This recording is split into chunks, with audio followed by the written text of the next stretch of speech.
झारखंड का छात्र आंदोलन और भाजपा की दोहरी राजनीति। रांची का जयपाल सिंह मुंडा स्टेडियम पिछले 17 दिनों से झारखंड के युवाओं के आक्रोश का केंद्र बना हुआ है। 14वीं जेपीएससी और जेएसएससी सीजीएल परीक्षाओं में ओएमआर शीट से छेड़छाड़, पेपर लीक और भ्रष्टाचार के आरोपों ने छात्रों को सड़कों पर उतरने के लिए मजबूर कर दिया है। 10 अगस्त को जब अपनी जायज मांगों को लेकर युवा विधानसभा की ओर बढ़े तो उन पर लाठीचार्ज, आंसू गैस और पानी की बौछारें की गईं। छात्रों का ये गुस्सा पूरी तरह वाजिब है, लेकिन इस पूरे आंदोलन के बीच भारतीय जनता पार्टी की भूमिका पर गंभीर सवाल उठते हैं। झारखंड में विपक्ष में बैठी भाजपा आज सड़कों पर हंगामा कर रही है, सीएम आवास घेर रही है और सीबीआई जांच की मांग कर रही है।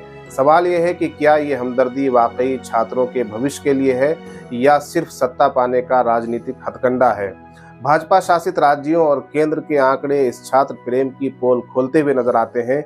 उत्तर प्रदेश का हाल देखिए। यूपी सिपाही भर्ती, आरओ, एआरओ और शिक्षक भर्ती परीक्षाओं के पेपर लीक से लाखों युवाओं का साल बर्बाद हुआ, लेकिन वहां वैसी सख्त कार्रवाई नहीं दिखी जैसी मांग झारखंड में की जा रही है।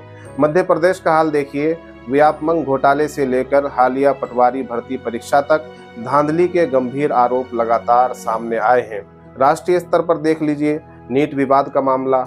नीट और एनटीए की कार्यप्रणाली को लेकर 24 लाख से अधिक अभ्यर्थी सड़कों पर रहे, लेकिन केंद्र सरकार ने हर बार टालमटोल का रवैया अपनाया।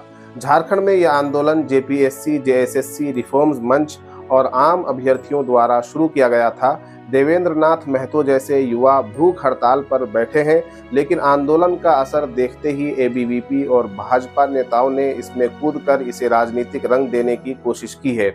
युवाओं की मांगें स्पष्ट हैं। धांधली वाली परीक्षाओं को रद्द किया जाए, पारदर्शी सिस्टम बने और दोषियों पर कड़ी कार्रवाई हो। अगर भाजपा वाकई गंभीर है तो उसे पहले अपने शासित राज्यों में पारदर्शिता का मॉडल पेश करना चाहिए। झारखंड का छात्र जागरूक है, उन्हें न्याय चाहिए, दोहरी राजनीति नहीं।